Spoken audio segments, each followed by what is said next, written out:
In Kingsbury Hall tonight, we have a small and socially distant audience, and we've taken extra precautions during this pandemic.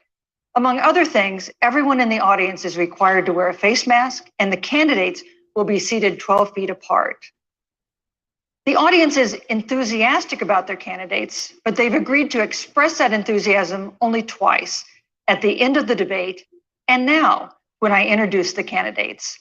Please welcome California Senator Kamala Harris and Vice President Mike Pence.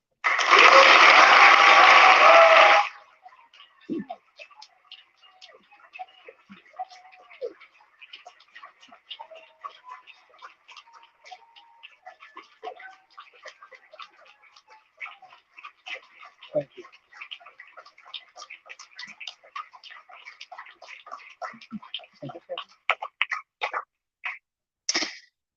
Senator Harris and Vice President Pence, thank you for being here. We're meeting as President Trump and the First Lady continue to undergo treatment in Washington after testing positive for COVID-19. We send our thoughts and prayers to them for their rapid and complete recovery and for the recovery of everyone afflicted by the coronavirus. The two campaigns and the Commission on Presidential Debates have agreed to the ground rules for tonight. I'm here to enforce them on behalf of the millions of Americans who are watching. One note, no one in either campaign or at the Commission or anywhere else has been told in advance what topics I'll raise or what questions I'll ask. This 90-minute debate will be divided into 9 segments of about 10 minutes each. I'll begin a segment by posing a question to each of you, sometimes the same question, sometimes a different question on the same topic. You will then have 2 minutes to answer without interruption by me or the other candidate. Then we'll take 6 minutes or so to discuss the issue. At that point, although there will always be more to say, we'll move on to the next topic. We want a debate that is lively, but Americans also deserve a discussion that is civil. These are tumultuous times, but we can and will have a respectful exchange about the big issues facing our nation.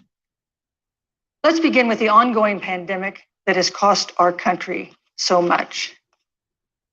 Senator Harris, the coronavirus is not under control.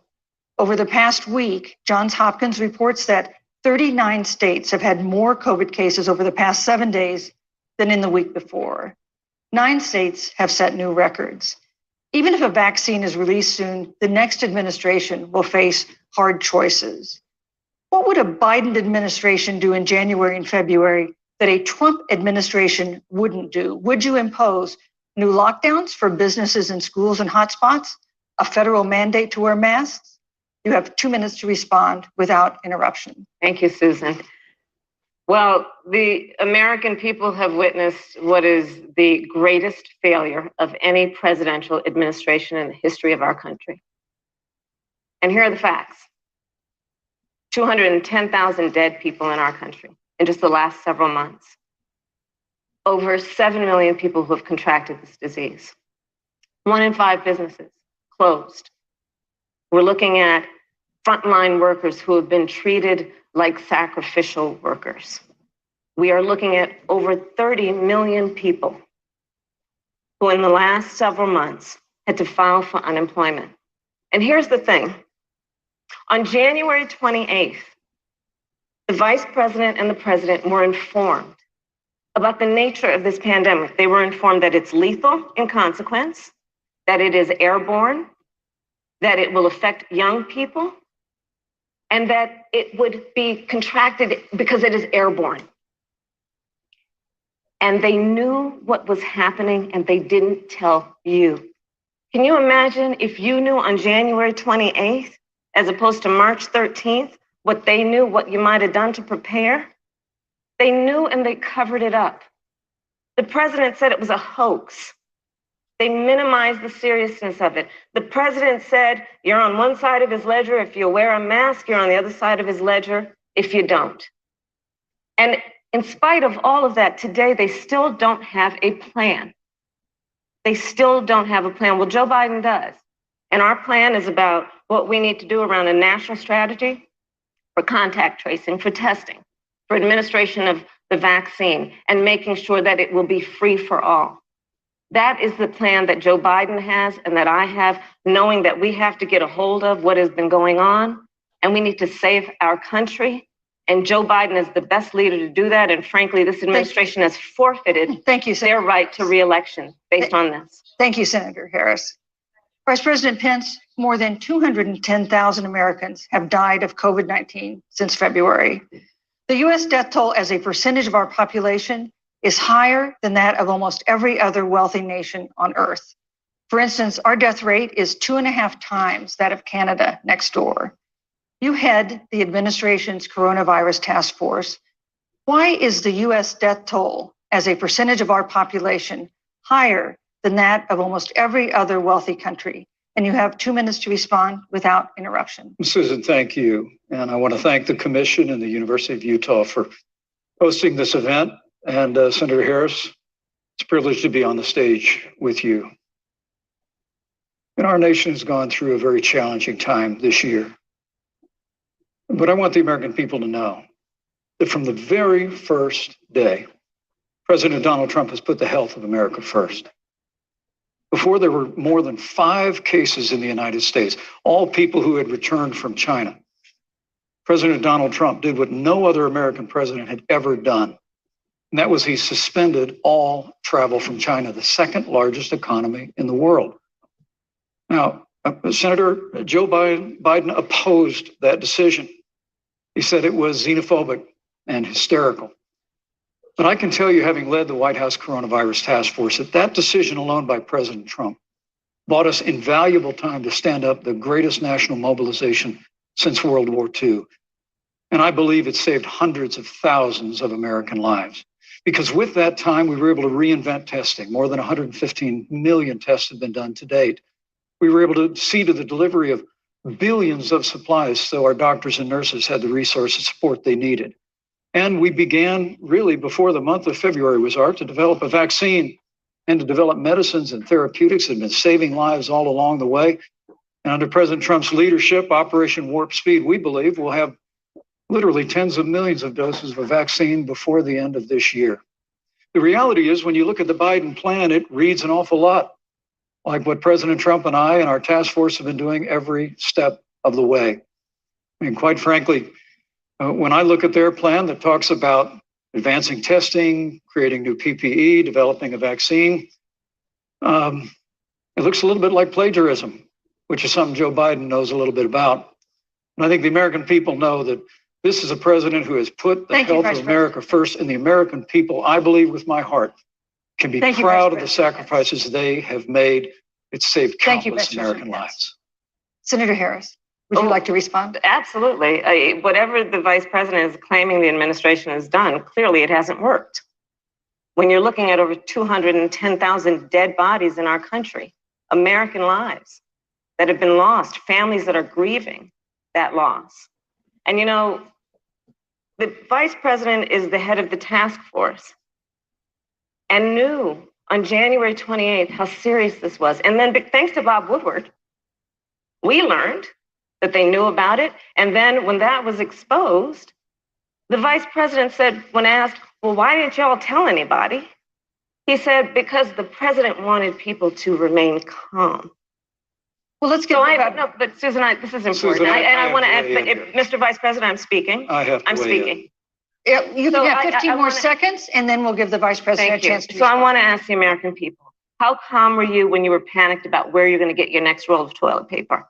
How calm were you when your kids were sent home from school and you didn't know when they could go back? How calm were you when your children couldn't see your parents because you were afraid they could kill them? Let's give Vice President Pence a chance to respond. Vice President Pence, you have 1 minute to respond. You know, there's not a day gone by that I haven't thought of every American family that's lost a loved one. And I want all of you to know that you'll always be in our hearts and in our prayers. But when you say what the American people have done over these last 8 months hasn't worked, that's a great disservice to the sacrifices the American people have made. The reality, if I may finish, Senator, the reality is Dr. Fauci said everything that he told the president in the Oval Office, the president told the American people. Now, President Trump, I will tell you, has boundless confidence in the American people, and he always spoke with confidence that we'd get through this together. But when you say it hasn't worked, when Dr. Fauci and Dr. Birx and our medical experts came to us in the second week of March, they said if the president didn't take the unprecedented step of shutting down roughly half of the American economy, that we could lose 2.2 million Americans. And that's the reality. Thank you. They also Thank you, said Vice to us, if we President did everything right, Susan, we could still lose more than 200,000 Americans. Vice Now, President one Pence. life lost is Thank too you. many, Susan. But the American people, I believe, deserve credit for the sacrifices that they have made, putting the health of their family and their neighbors first, our doctors, our nurses, our first Thank you, Vice responders. President Pence. And I'm going to speak up on behalf of what the American people have done. Vice President Pence, you were in the front row in a Rose Garden event 11 days ago at what seems to have been a super spreader event for senior administration and congressional officials. No social distancing, few masks, and now a cluster of coronavirus cases among those who were there. How can you expect Americans to follow the administration's safety guidelines to protect themselves from COVID when you at the White House have not been doing so? Well, the American people have demonstrated over the last 8 months that when given the facts, they're willing to put the health of their families and their neighbors and people they don't even know first. And President Trump and I have great confidence in the American people and their ability to take that information and put it into practice. In the height of the epidemic, when we were losing a heartbreaking number of 2,500 Americans a day, we surged resources to New Jersey and New York and New Orleans and Detroit. We told the American people what needed to be done, and the American people made the sacrifices. When the outbreak in the Sun Belt happened this summer, again, Americans stepped forward. But the reality is the work of the President of the United States goes on. A vacancy on the Supreme Court of the United States has come upon us, and the President introduced Judge Amy Coney Yes, Barrett. thank you. Thank you, Vice President At Pence. that, if I may say, that Rose Garden event, there's been a great deal of speculation about it. My wife Karen and I were there and honored to be there. Many of the people who were at that event, Susan, actually were tested Yes. for coronavirus, and it was an outdoor event, which all of our scientists regularly and routinely advise. The difference here is President Trump and I trust the American people to make choices in the best interest of their health. And Joe Biden and Kamala Harris consistently talk about mandates, and not just mandates with the coronavirus, but a government takeover of healthcare. Thank you. Thank The you, Vice Green New President Deal, all government control. We're about freedom and respecting the freedom of the American people. Let's talk about respecting the American people. You respect the American people when you tell them the truth. You respect the American people when you have the courage Which we've to be a always leader, done. speaking of those things that you may not want people to hear, but they need to hear so they can protect themselves. But this administration stood on information that if you had as a parent, if you had as a worker, knowing you didn't have enough money saved up, and now you're standing in a food line because of the ineptitude of an administration that was unwilling to speak the truth to the American people. So let's talk about caring about the American people. The American people have had to sacrifice far too much because of the incompetence of this administration. It is asking too much of the people. Susan, we talked No, about Vice It is President asking Pence. too much of the people. Look- That they would not be equipped with the information they need to help themselves to protect Susan, their parents President- and No, their I'm children. sorry. Kamala Harris, Senator Harris, I'm sorry. It's fine, I'm Kamala. No, you're Senator Harris to me. For life to get back to normal, Dr. Anthony Fauci and other experts say that most of the people who can be vaccinated need to be vaccinated. But half of Americans now say they wouldn't take a vaccine if it was released now. If the Trump administration approves a vaccine before or after the election, should Americans take it, and would you take it? If the public health professionals, if Dr. Fauci, if the doctors tell us that we should take it, I'll be the first in line to take it. Absolutely. But if Donald Trump tells us that we should take it, I'm not taking it. Vice President Pence, there have been a lot of repercussions from this pandemic. In recent days, the president's diagnosis of COVID-19 has underscored the importance of the job that you hold and that you are seeking. That's our second topic tonight. It's the role of the vice president. One of you will make history on January 20th. You will be the vice president to the oldest president the United States has ever had. Donald Trump will be 74 years old on Inauguration Day. Joe Biden will be 78 years old. That already has raised concerns among some voters, concerns that have been sharpened by President Trump's hospitalization in recent days. Vice President Pence, have you had a conversation or reached an agreement with President Trump about safeguards or procedures when it comes to the issue of presidential disability? And if not, do you think you should? You have 2 minutes without interruption. Well, Susan, thank you. Although I would like to go back. I think we need to move on to the issue. But I would like to go back because the reality is that we're going to have a vaccine, Senator, in record time, in unheard of time, in less than a year. We have 5 companies in phase 3 clinical trials, and we're right now producing tens of millions of doses. So the fact that you continue to undermine public confidence in a vaccine, if the vaccine emerges during the Trump administration, I think is unconscionable. And Senator, I just ask you, stop playing politics with people's lives. The reality is that we will have a vaccine, we believe, before the end of this year. And it will have the capacity to save countless American lives. And your continuous undermining of confidence in a vaccine is it's just unacceptable. And let me also say, the reality is when you talk about failure in this administration, we actually do know what failure looks like in a pandemic. It was 2009. The swine flu arrived in the United States. Thankfully, it ended up not being as lethal as the coronavirus. But before the end of the year, when Joe Biden was vice president of the United States, not 7.5 million people contracted the swine flu. 60 million Americans contracted the swine flu. If the swine flu had been as lethal as the coronavirus in 2009, when Joe Biden was vice president, we would have lost 2 million American lives.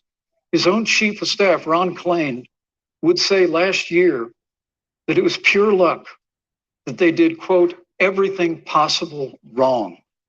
And we learned from that. They left the strategic national stockpile empty. They left an empty and hollow plan, but we still learned from it. And I think the American people, I'm going to say again, can be proud Vice President Pence, I'm sorry, of what we have done. And Senator, please stop undermining Pence. confidence in a vaccine. Senator Harris, let me ask you the same question that I asked Vice President Pence, which is, have you had a conversation or reached an agreement with Vice President Biden about safeguards or procedures when it comes to the issue of presidential disability? And if not, and if you win the election next month, do you think you should? You have 2 minutes uninterrupted. So let me tell you, first of all, the day I got the call from Joe Biden, it was actually a Zoom call, asking me to serve with him on this ticket was probably one of the most memorable days of my life. I thought about my mother, who came to the United States at the age of 19, gave birth to me at the age of 25 at Kaiser Hospital in Oakland, California. And the thought that I'd be sitting here right now, I know would make her proud. And she must be looking down on this. Joe and I were raised in a very similar way. We were raised with values that are about hard work, about the value and the dignity of public service, and about the importance of fighting for the dignity of all people. And I think Joe asked me to serve with him because, I have a career that included being elected the first woman district attorney of San Francisco, where I created models of innovation for law enforcement in terms of reform of the criminal justice system. I was elected the first woman of color and Black woman to be elected Attorney General of the state of California, where I ran the second largest Department of Justice in the United States, second only to the United States Department of Justice. And there I took on everything from transnational criminal organizations to the big banks that were taking advantage of homeowners, to for-profit colleges that were taking advantage of veterans. And then, of course, now I serve in the United States Senate as only the second Black woman ever elected to the United States Senate. I serve on the Senate Intelligence Committee, where I've been in regular receipt of classified information about threats to our nation and hotspots around the world. I've traveled the world. I've met with our soldiers in war zones. And I think Joe has asked me to serve with him because he knows that we share a purpose, which is about lifting up the American people And after the 4 years that we have seen of Donald Trump unifying our country around our common values and principles. Thank you, Senator Harris. You know, neither President Trump nor Vice President Biden has released a sort of detailed health information that had become the modern norm until the 2016 election. And in recent days, President Trump's doctors have given misleading answers or refused to answer basic questions about his health. And my question to each of you in turn is this information voters deserve to know? Vice President Pence, would you like to go first? Well, Susan, thank you. And let me say on behalf of the president and the First Lady, how moved we've all been by the outpouring of prayers and concern for the president. And I do believe it's emblematic of the prayers and the concern that have ushered forth for every American impacted by the coronavirus. But the care the president received at Walter Reed Hospital, the White House doctors, was exceptional. And the transparency that they practiced all along the way will continue. The American people have a right to know about the health and well-being of their president, and will continue to do that.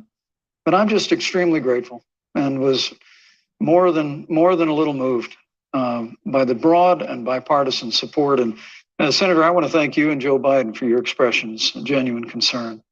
And I also want to congratulate you, as I did on that phone call, on the historic nature of your nomination. Thank you. I never expected to be on this stage 4 years ago, so I know the feeling. But the reality is we've got an election before the American people in the midst of this challenging year.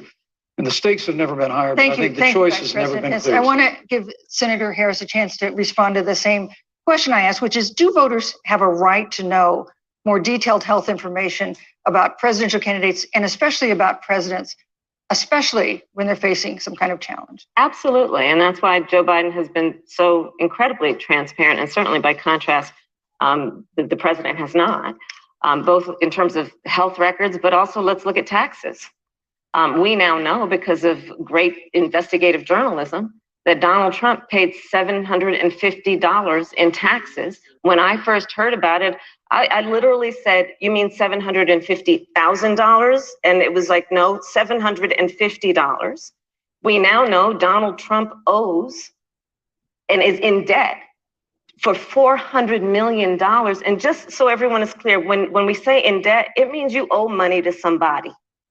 And it'd be really good to know who the president of the United States, the commander in chief, owes money to, because the American people have a right to know what is influencing the president's decisions. And is he making those decisions on the best interest of the American people, of you, or self-interest? So, Susan, I'm glad you asked about transparency, because it has to be across the board. Joe has been incredibly transparent over many, many years.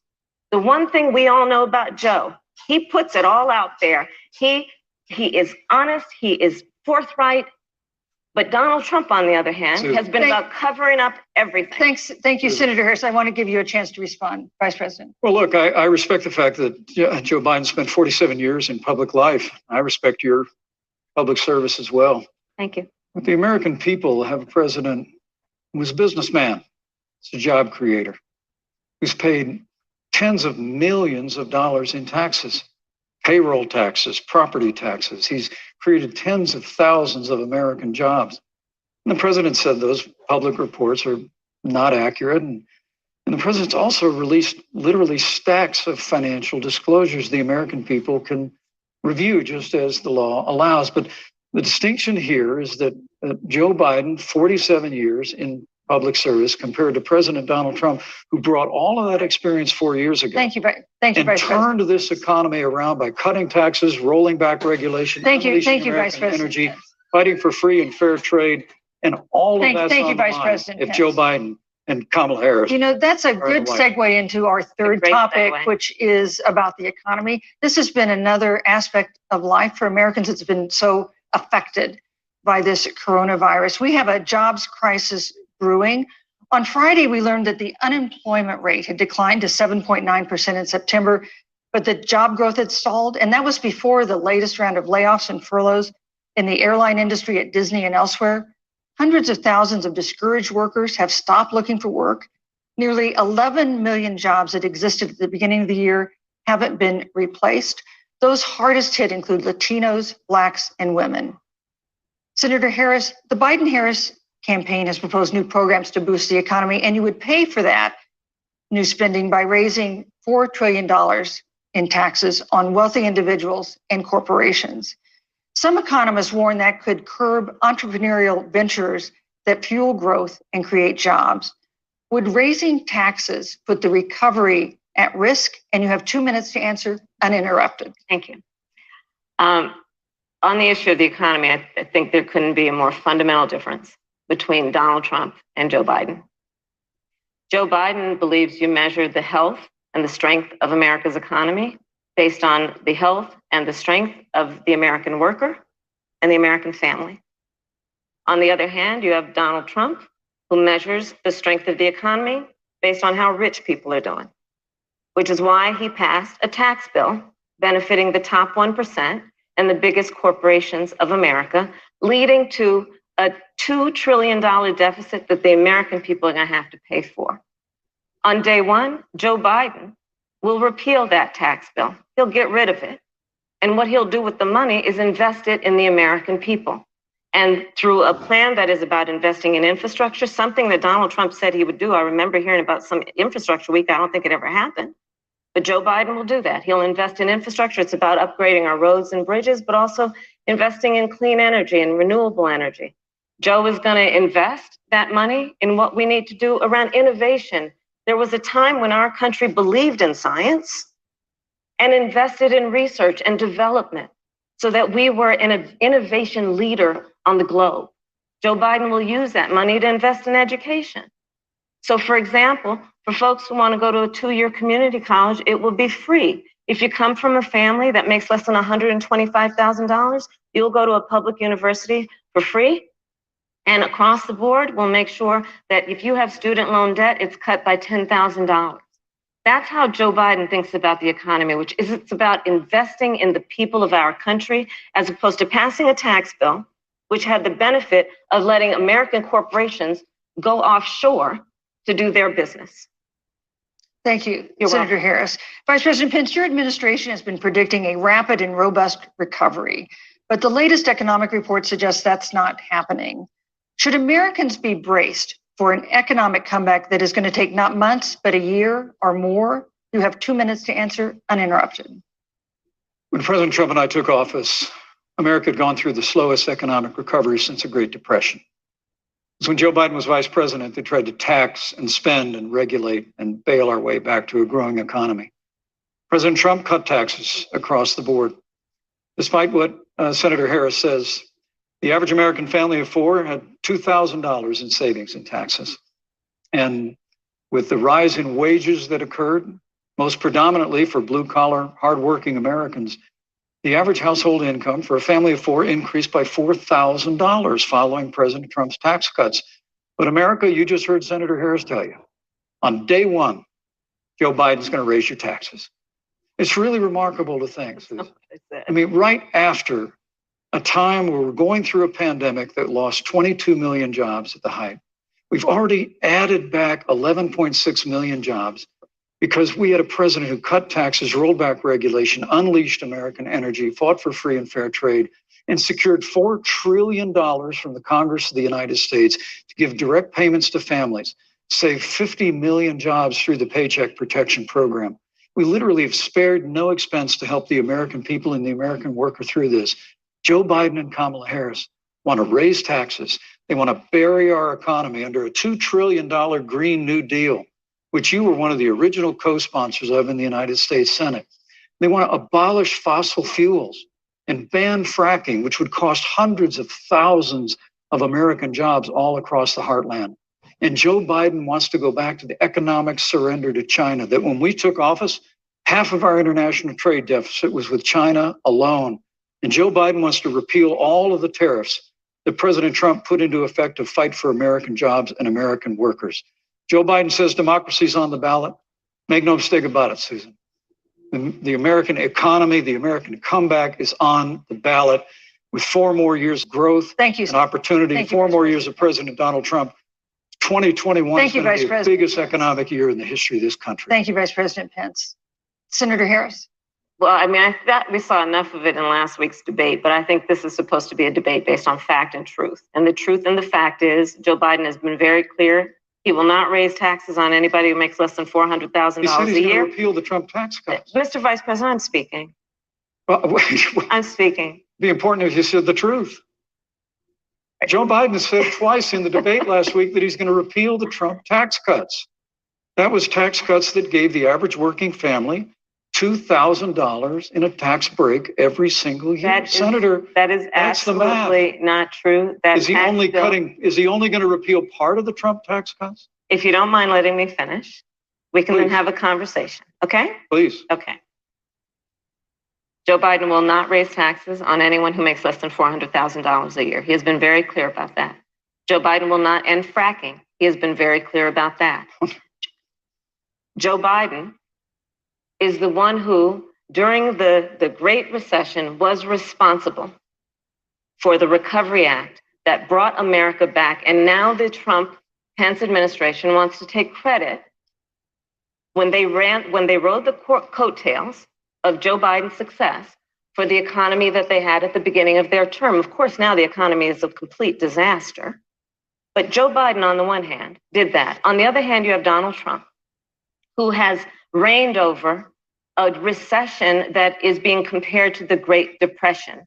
On the one hand, you have Joe Biden, who was responsible with President Barack Obama for the Affordable Care Act, which brought health care to over 20 million Americans and protected people with pre-existing conditions. And what it also did is it saved those families who otherwise were going bankrupt because of hospital bills they could not afford. On the other hand, you have Donald Trump, who's in court right now, trying to get rid of the Affordable Care Act, which means that you will lose protections if you have pre-existing conditions. And this is very important, Susan. Yes, and it's but we need to give Vice President. He interrupted me, and I'd like to just finish, please. If you have a pre-existing condition, heart disease, diabetes, breast cancer, they're coming for you. If you love someone who has a pre-existing condition, they're coming for you. If you are under the age of 26 on your parents' coverage, they're coming for you. Senator Harris, thank you. You're welcome. Let me give you a chance to respond. Well, I hope we have a chance to talk about health care because Obamacare was a disaster. The American people remember it well. And President Trump and I have a plan to improve health care and to protect pre-existing conditions for every American. But look, Senator Harris, you're entitled to your own opinion, but you're not entitled to your own facts. You yourself said on multiple occasions when you were running for president that you would ban fracking.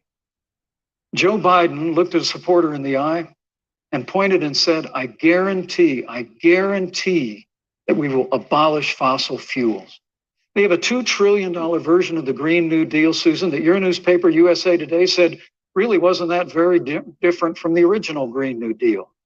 More taxes, more regulation, banning fracking, abolishing fossil fuel, crushing American energy, and economic surrender to China is a prescription for economic decline. President Trump and I will keep America growing. The V-shaped recovery that's underway right now will continue with 4 more years of President Donald Trump. Thank you very, very much, Vice President Pence. Once again, you've provided the perfect segue to a new topic, which is climate change. And Vice President Pence, I'd like to pose the first question to you. This year, we've seen record-setting hurricanes in the South. Another one, Hurricane Delta, is now threatening the Gulf. And we have seen record-setting wildfires in the West. Do you believe, as the scientific community has concluded, that man-made climate change has made wildfires bigger, hotter, and more deadly, and have made hurricanes wetter, slower, and more damaging? You have 2 minutes uninterrupted. Thank you, Susan. Well, first, I'm very proud of our record on the environment and on conservation. According to all of the best estimates, our air and land are cleaner than any time ever recorded. Our water is among the cleanest in the world. And just a little while ago, the president signed the Outdoors Act. It's the largest investment in our public lands and public parks in 100 years. So President Trump has made a commitment to conservation and to the environment. Now, with regard to climate change, the climate is changing.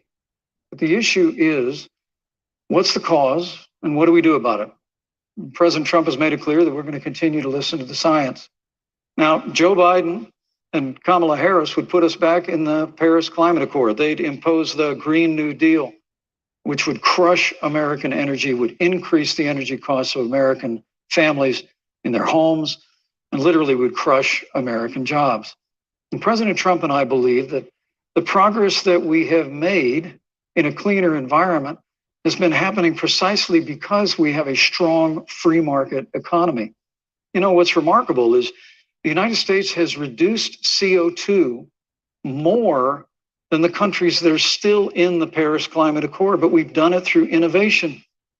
And we've done it through natural gas and fracking, which, Senator, the American people can go look at the record. I know Joe Biden says otherwise now, as you do, but the both of you repeatedly committed to abolishing fossil fuel and banning of fracking.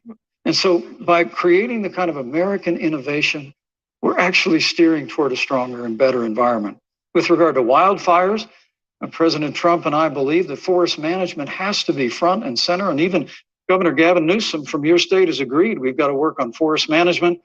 And with regard to hurricanes, the National Oceanic Administration tells us that actually as difficult as they are, thank you, Vice President. There are no more hurricanes today than there were 100 years ago. Thank you. But many of the climate alarmists use hurricanes and wildfires to try and sell their bill of goods of a Green New Deal.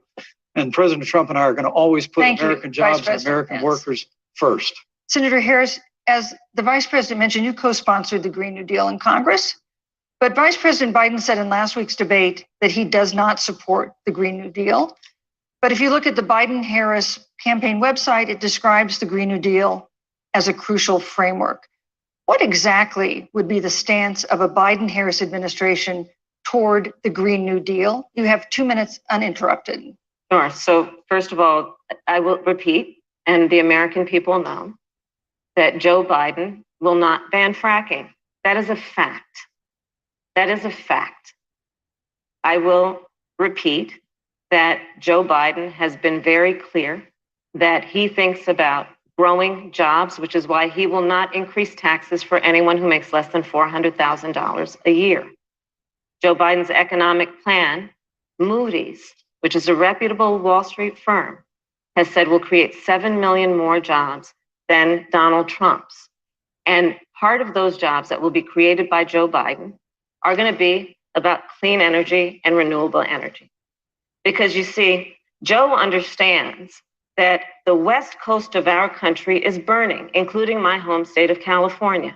Joe sees what is happening on the Gulf states, which are being battered by storms. Joe has seen and talked with the farmers in Iowa, whose entire crops have been destroyed because of floods. And so Joe believes, again, in science. I'll tell you something, Susan. I served, when I first got to the Senate, on the committee that's responsible for the environment. Do you know this administration took the word science off the website and then took the phrase climate change off the website? We have seen a pattern with this administration, which is they don't believe in science. And Joe's plan is about saying we're going to deal with it, but we're also going to create jobs. Donald Trump, when asked about the wildfires in California, and the question was, you know, the science is telling us this, you know what Donald Trump said? Science doesn't know. So let's talk about who is prepared to lead our country over the course of the next 4 years on what is an existential threat to us as human beings. Joe is about saying we're going to invest that in renewable energy. It's going to be about the creation of millions of jobs. We will achieve net zero emissions by 2050, carbon neutral by 2035. Joe has a plan. This has been a lot of talk from the Trump administration, and really it has been to go backward instead of forward. We will also re-enter the climate agreement with pride. Senator Harris just said that climate change is an existential threat. Vice President Pence, do you believe that climate change poses an existential threat? As I said, Susan, the climate is changing. We'll follow the science. But once again, Senator Harris is denying the fact that they're going to raise taxes on every American. Joe Biden said twice in the debate last week that on day one, he was going to repeal the Trump tax cuts. Those tax cuts delivered $2,000 in tax relief to the average family of four across America. And with regard to banning fracking, I just recommend that people look at the record. You yourself said repeatedly that you would ban fracking. You were the first Senate co-sponsor of the Green New Deal. And while Joe Biden denied the Green New Deal, Susan, thank you for pointing out the Green New Deal is on their campaign website. And as USA Today said, it's essentially the same plan as you co-sponsored with AOC when she submitted it in the Senate. And you just heard the senator say that she's going to resubmit America to the Paris Climate Accord. Look, the American people have always cherished our environment. We'll continue to cherish it. We've made great progress reducing CO2 emissions through American innovation and the development of natural gas through fracking. We don't need a massive $2 trillion Green New Deal that would impose all new mandates on American businesses and American families. Thank you. Joe Biden wants us to retrofit 4 million American business buildings. It makes no sense. It will cost jobs. President Trump is going to put America first. He's going to put jobs first, and we're going to take care of our environment and follow the science. Thank you. But, on the issue of jobs, Senator Harris, let's talk about that. The vice president earlier referred to, as part of what he thinks is an accomplishment, the president's trade war with China. You lost that trade war. You lost it. What ended up happening is because of a so-called trade war with China, America lost 300,000 manufacturing jobs. Farmers have experienced bankruptcy because of it.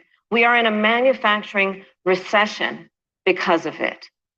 And when we look at where this administration has been, there are estimates that by the end of the term of this administration, they will have lost more jobs than almost any other presidential administration. And the American people know what I'm talking about. You know, I think about 20-year-olds. You know, we have a 20-year-old, a 20-something-year-old who are coming out of high school and college right now, and you're wondering, is there going to be a job there for me? We're looking at people who are trying to figure out how they're going to pay rent by the end of the month. Almost half of American renters are worried about whether they're going to be able to pay rent by the end of the month. This is where the economy is in America right now, and it is because of the catastrophe and the failure of leadership of this administration. Thank you, Senator Harris. Vice President Pence, let me give you just 15 seconds to respond, because then I want to move on. Well, I'd love to respond. Look, lost the trade war with China. Joe Biden never fought it. Joe Biden has been a cheerleader for communist China over the last several decades. And again, Senator Harris, you're entitled to your opinion. You're not entitled to your own facts. When Joe Biden was vice president, we lost 200,000 manufacturing jobs. And President Obama said they were never coming back. He said we needed a magic wand to bring them back. In our first 3 years after we cut taxes, rolled back regulation, unleashed American energy, this administration saw 500,000 manufacturing jobs created. And that's exactly the kind of growth we're going to continue to see as we bring our nation through this pandemic. But a Green New Deal, your massive new mandates, your Paris Climate Accord, it's going to kill jobs this time, just like it killed jobs. I just need to respond very briefly. 15 seconds, and thank you. Thank you. Joe Biden is responsible for saving America's auto industry, and you voted against it. So let's set the record straight. Thank you. Yeah. I'd like to talk about China. We have, as our next topic, we have no more complicated or consequential foreign relationship than the one with China. It is a huge market for American agricultural goods. It's a potential partner in dealing with climate change in North Korea. And in a video tonight, President Trump again blamed it for the coronavirus, saying China will pay. Vice President Pence, how would you describe our fundamental relationship with China? Competitors, adversaries, enemies? You have 2 minutes. Thank you, Susan. Well, before I leave that, let me speak to voting records if I can. You know, everybody knows that NAFTA cost literally thousands of American factories to close. We saw automotive jobs go south of the border. President Trump fought to renegotiate NAFTA. And the United States-Mexico-Canada agreement is now the law of the land. American people deserve to know Senator Kamala Harris was one of only 10 members of the Senate to vote against the USMCA. It was a huge win for American auto workers. It was a huge win for American farmers, especially dairy in the upper Midwest. But Senator, you said it didn't go far enough on climate change, that you put your radical environmental agenda ahead of American auto workers and ahead of American jobs. The American people deserve to know that. It's probably why Newsweek magazine said that Kamala Harris was the most liberal member of the United States Senate in 2019, more liberal than Bernie Sanders, more liberal than any of the others in the United States Senate. So now with regard to China, look, Susan, first and foremost, China is to blame for the coronavirus. And President Trump is not happy about it. He's made that very clear, made it clear again today. And China and the World Health Organization did not play straight with the American people. They did not let our personnel into China to get information on the coronavirus until the middle of February. Fortunately, President Trump, in dealing with China from the outset of this administration, standing up to China that had been taking advantage of America for decades in the wake of Joe Biden's cheerleading for China, President Trump made that decision before the end of January to suspend all travel from China. And again, the American people deserve to know Joe Biden opposed President Trump's decision to suspend all travel from China. He said it was hysterical. He said it was Thank you, Vice President xenophobic. Pence. But President Trump has stood up to China. We're going to continue to stand strong. Thank you, Vice President Pence. We want to improve the relationship, but we're going to level the playing field, and we're going to hold China accountable for what they did to America with the coronavirus. Thank you. Senator Harris, let me ask you the same question that I asked the Vice President. How would you describe our fundamental relationship with China? Are we competitors, adversaries, enemies? You'll have 2 minutes uninterrupted. Susan, the Trump administration's perspective and approach to China has resulted in the loss of American lives, American jobs, and America's standing. There's a weird obsession that President Trump has had with getting rid of whatever accomplishment was achieved by President Obama and Vice President Biden. For example, they created within the White House an office that basically was responsible for monitoring pandemics. They got rid of it. Not true. There was a team of disease experts that President Obama and Vice President Biden dispatched to China to monitor what is now predictable and what might happen. They pulled them out.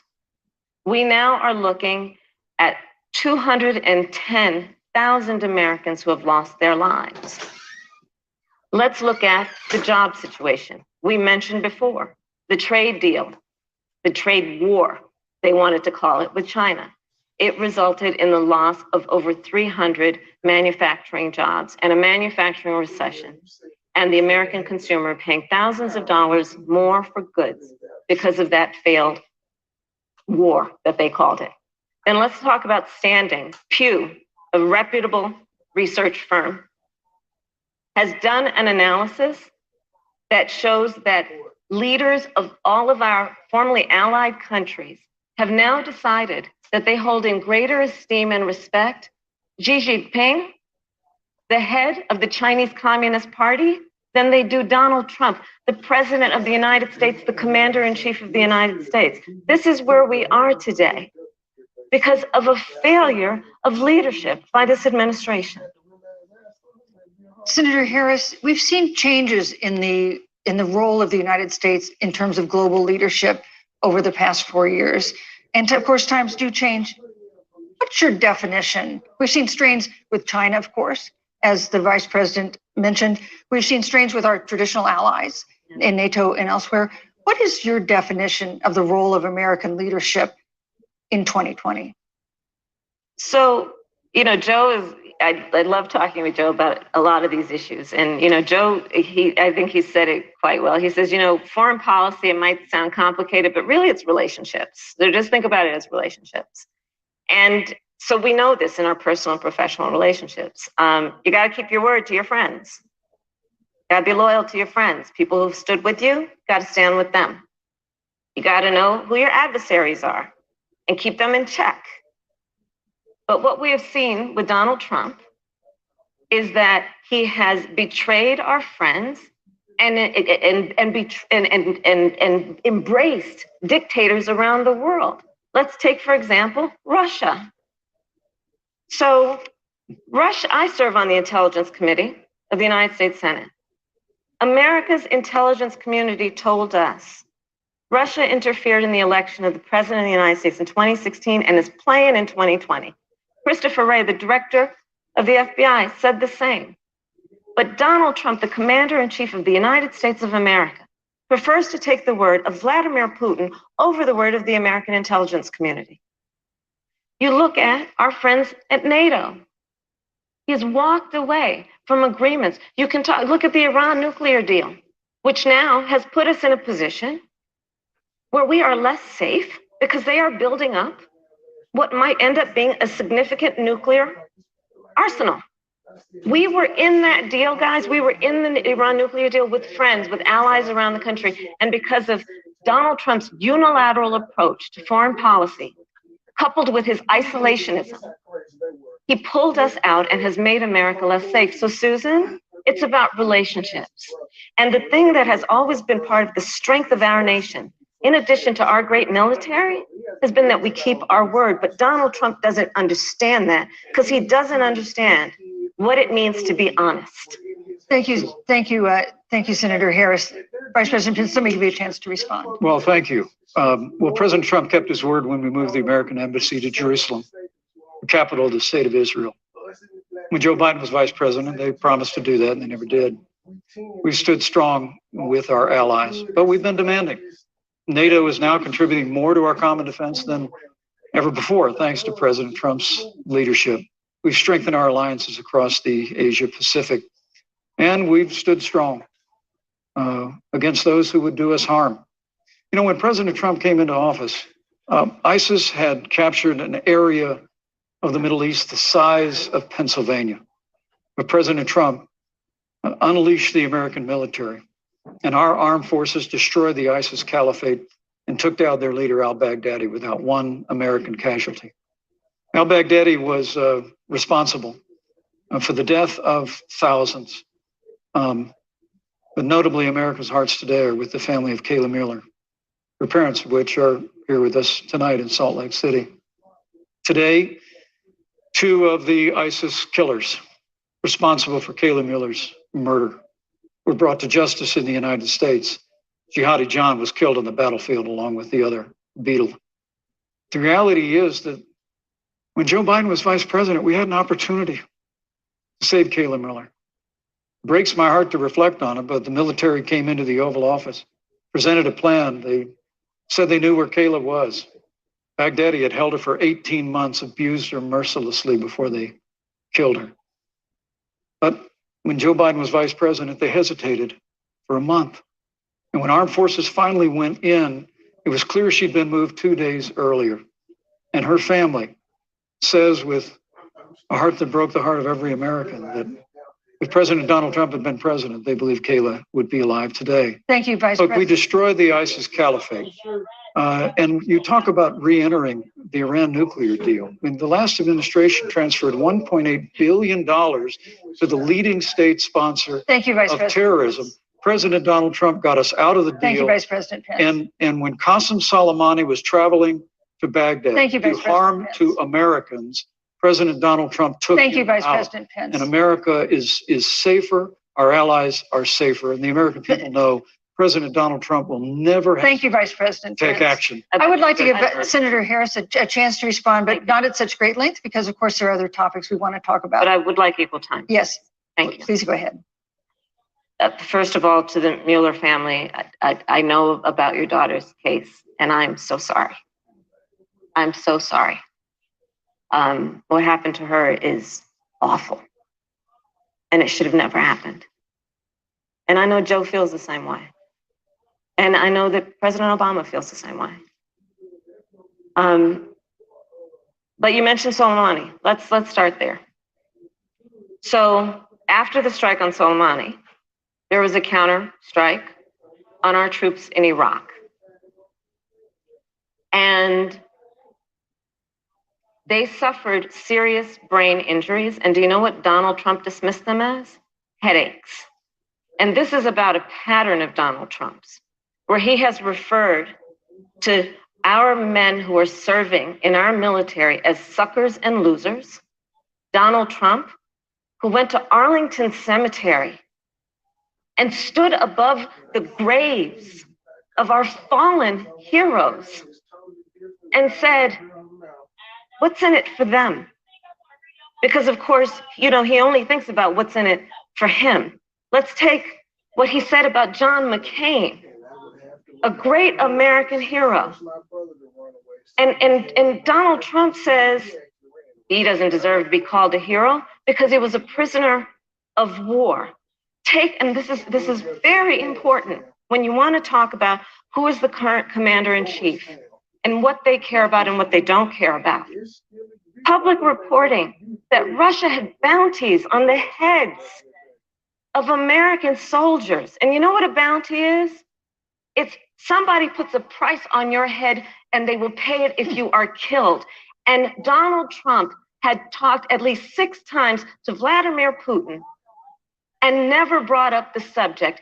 Joe Biden would never do that. Thank Joe you. Biden would, but Joe Biden would hold Russia to account for any threat to our nation's security or to our troops who are sacrificing their lives for the sake of our democracy and our safety. Thank you, Senator Harris. This is such an important issue, but we have other important issues as well. And Susan, I want to make sure we have a chance I really have to talk about. respond to that. I'm Look, she has 15 seconds because Well, I got to we're have trying more to than keep. that. Look, Well, I'm sorry, but Vice President, Look, but you've had more time than she's had so far. Slanders against President Donald Trump regarding men and women of our armed forces are absurd.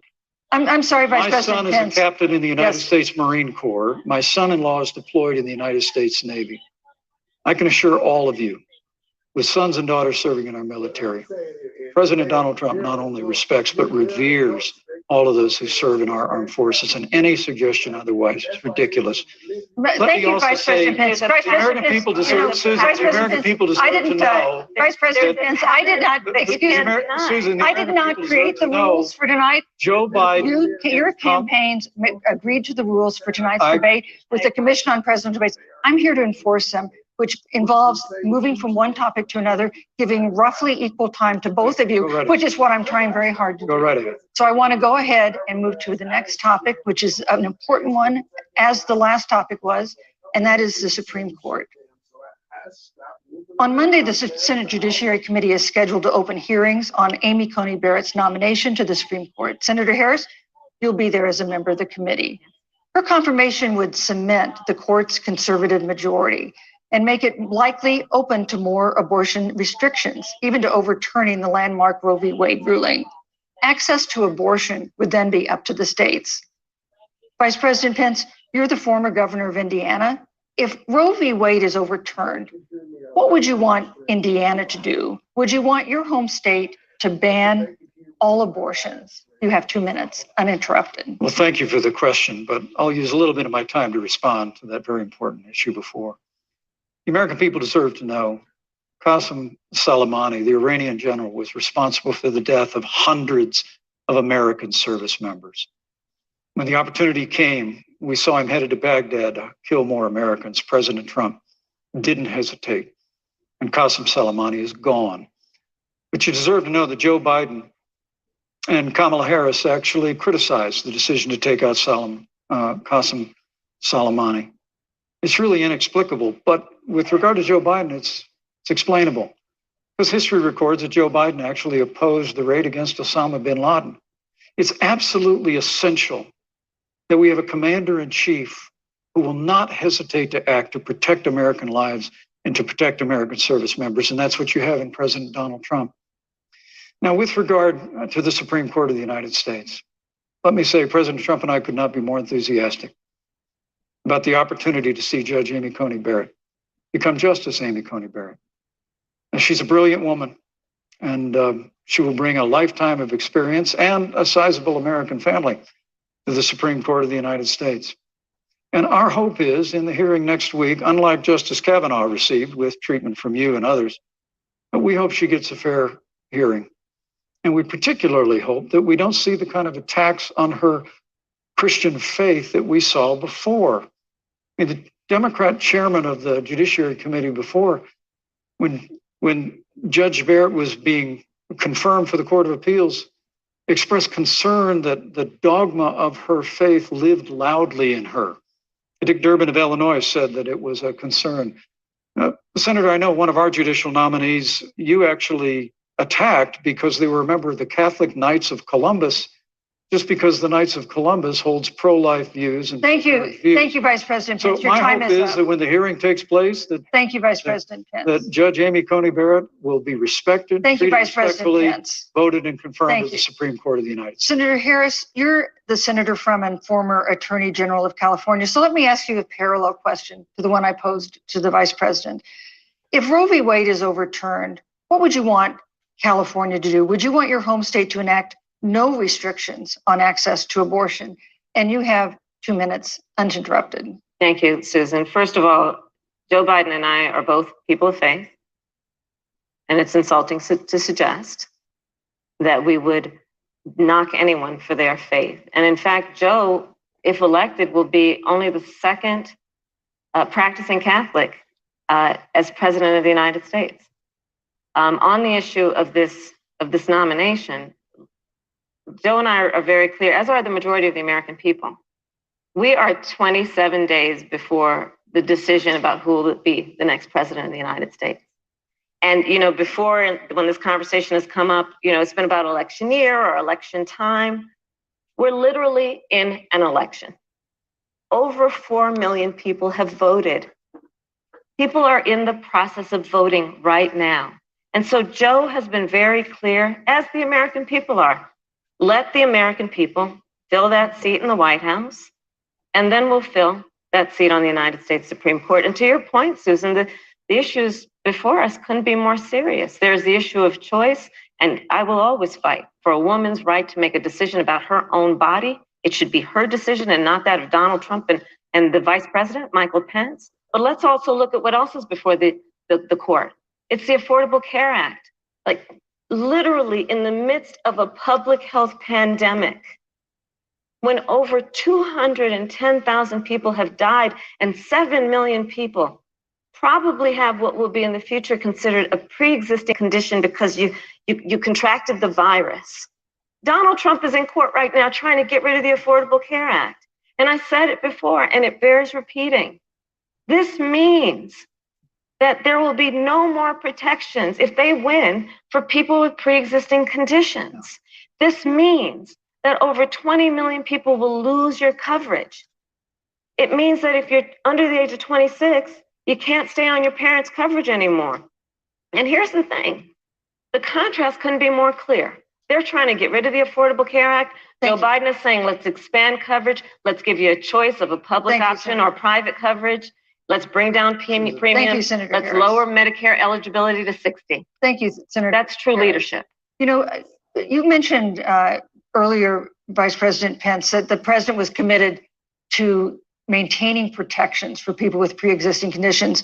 But you do have this court case that you are supporting, your administration supporting, that would strike down the Affordable Care Act. The President Trump says that he's going to protect people with pre-existing conditions, but he has not explained how he would do that. And that was one of the toughest nuts to crack when they were passing the Affordable Care Act. So tell us specifically, how would your administration protect Americans with pre-existing conditions have access to affordable insurance if the Affordable Care Act is struck down?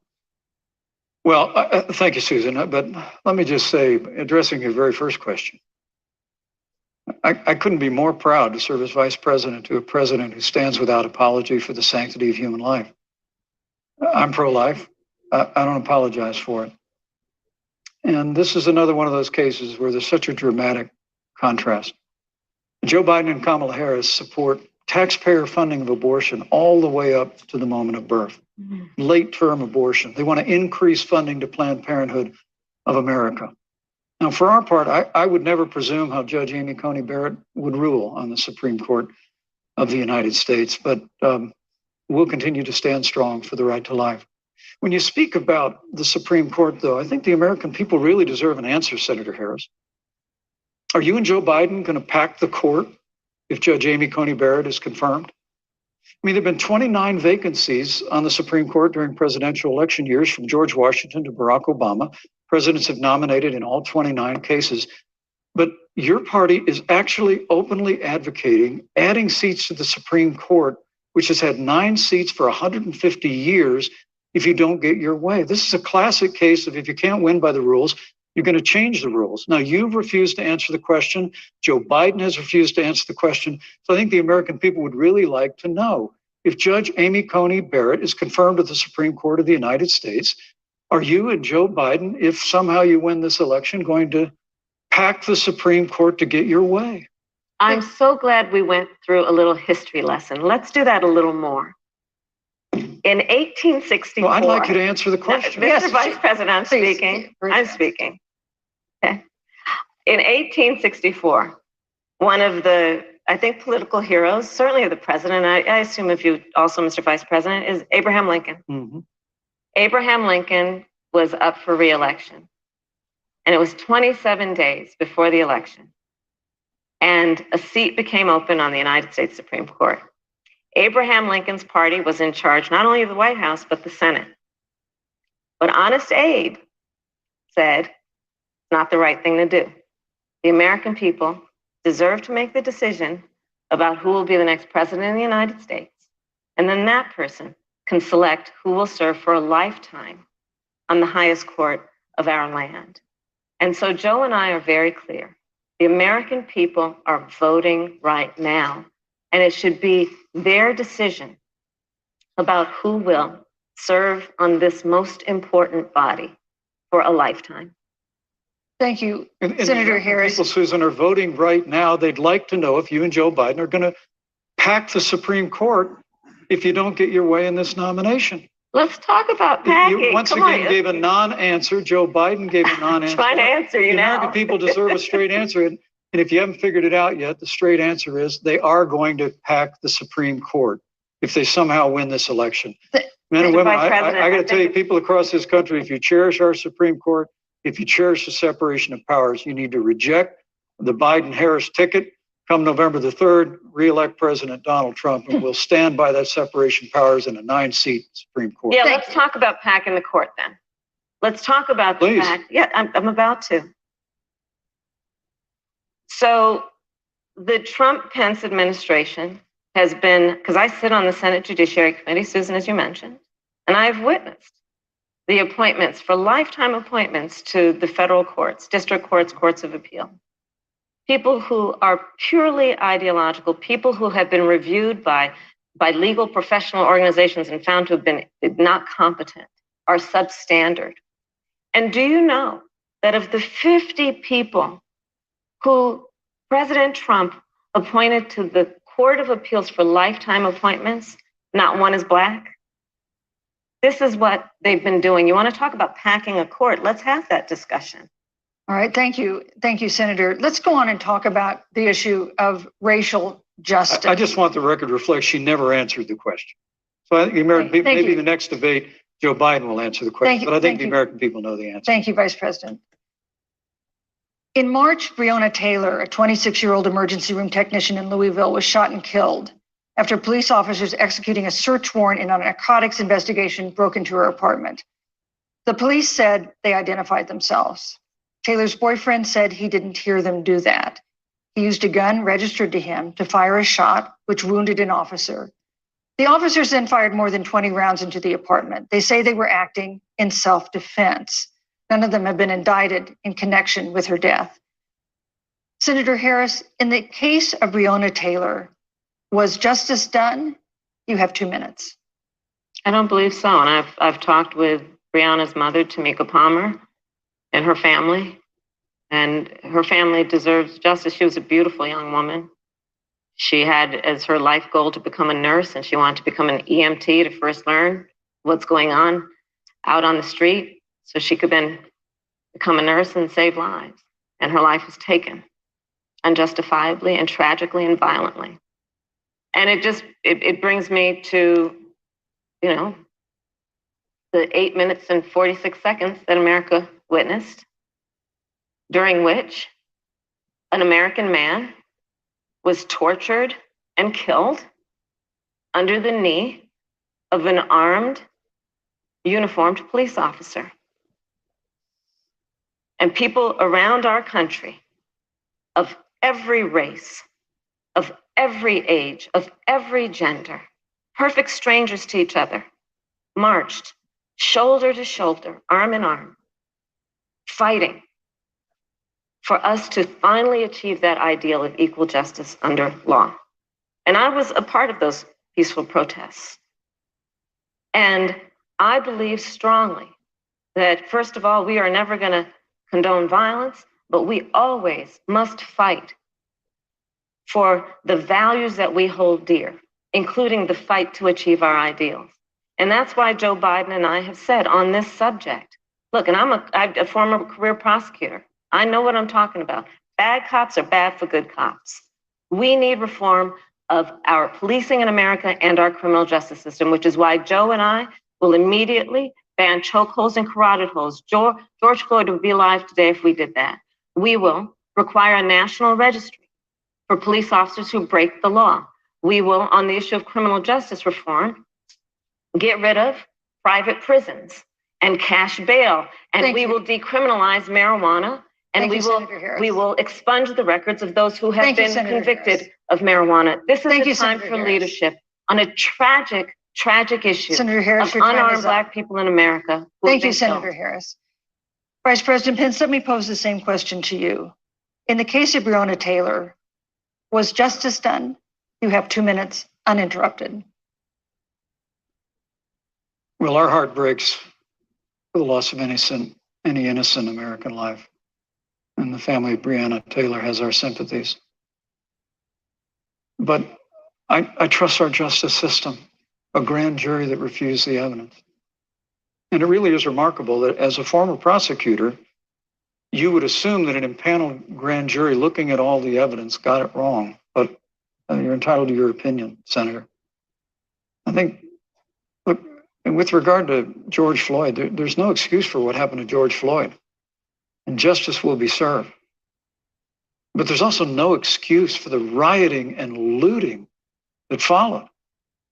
I mean, it really is astonishing. Flora Westbrook is with us here tonight in Salt Lake City. Just a few weeks ago, I stood at what used to be her salon, was burned to the ground by rioters and looters. And Flora is still trying to put her life back together. And I must tell you, this presumption that you hear consistently from Joe Biden and Kamala Harris, that America is systemically racist, and that, as Joe Biden said, that he believes that law enforcement has an implicit bias against minorities, is a great insult to the men and women who serve in law enforcement. And I want everyone to know, who puts on the uniform of law enforcement every day, that President Trump and I stand with you. And it is remarkable that when Senator Tim Scott tried to pass a police reform bill, brought together a group of Republicans and Democrats, Senator Harris, you got up and walked out of the room. And then you filibustered Senator Tim Scott's bill on the Senate floor that would have provided new accountability, new resources. But we don't have to choose between supporting law enforcement, improving public safety, and supporting our African American neighbors and all of our minorities. Under President Trump's leadership, we'll always stand with law enforcement, and we'll do what we've done from day one, and is improve the lives of African Americans. Thank you, Vice President. Record unemployment, record investments in education, and we'll fight for school choice for all of our members. Thank you, Vice President. I'd like to respond.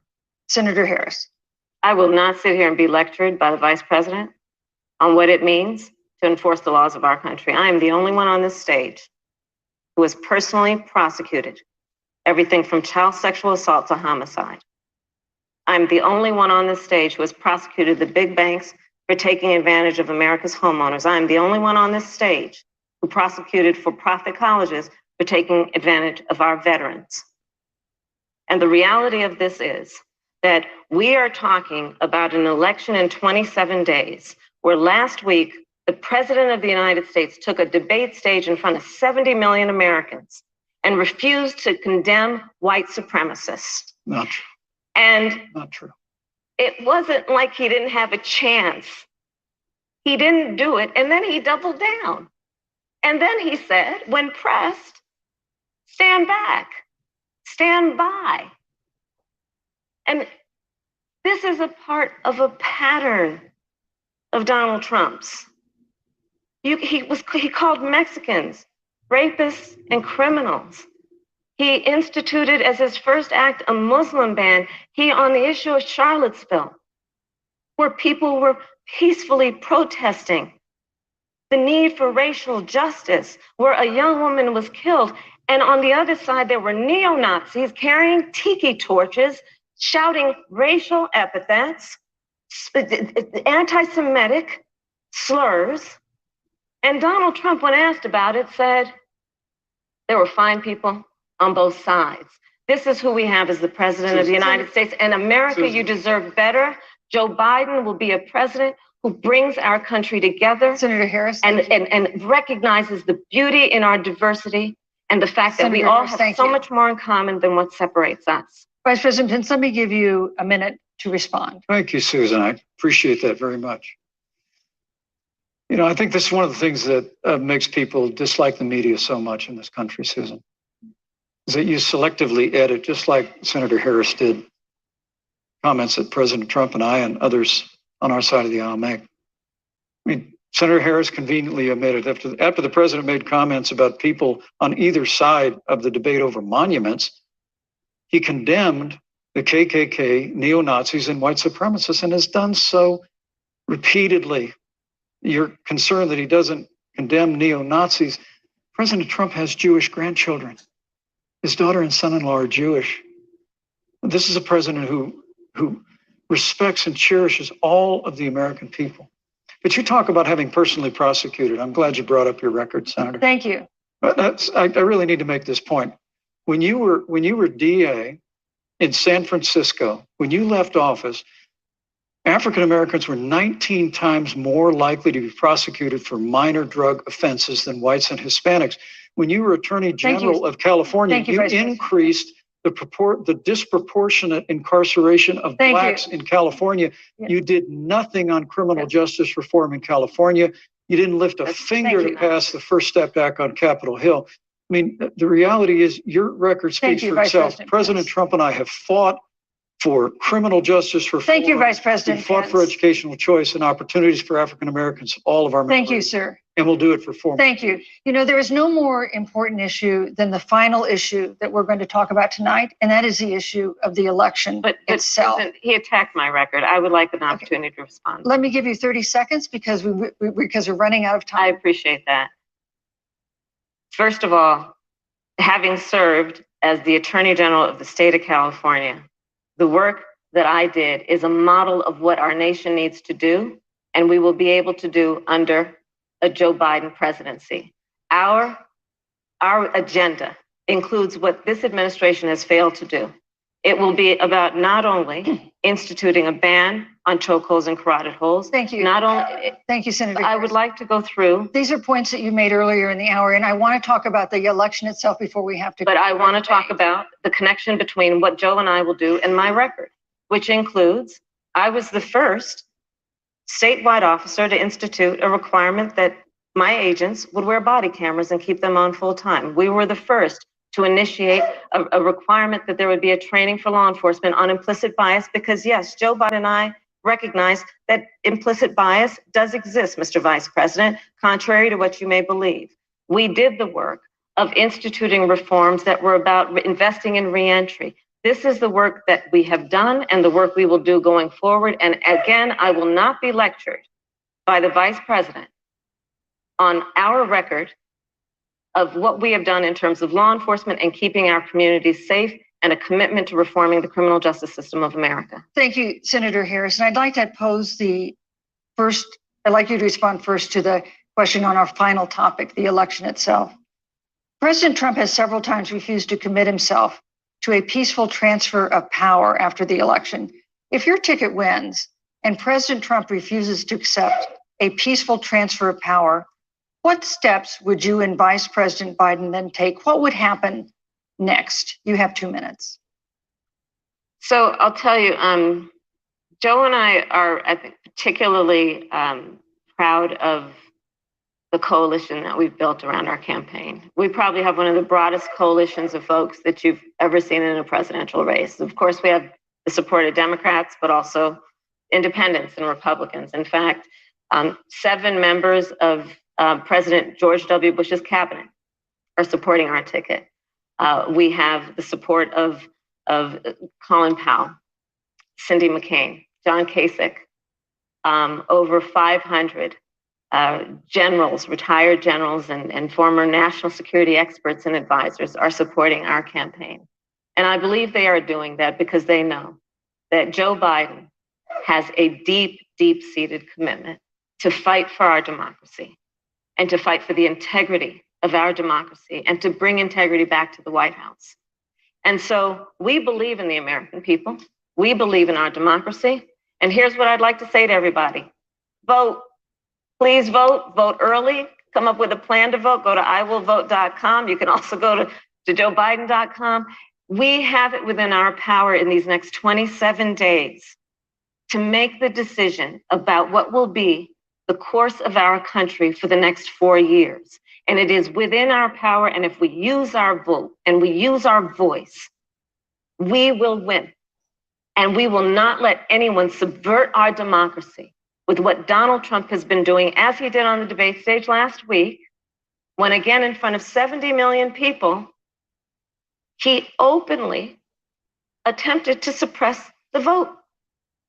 Joe Biden, on the other hand, on that same debate stage, because clearly Donald Trump doesn't think he can run on a record because it's a failed record, Joe Biden on that stage said, hey, just please vote.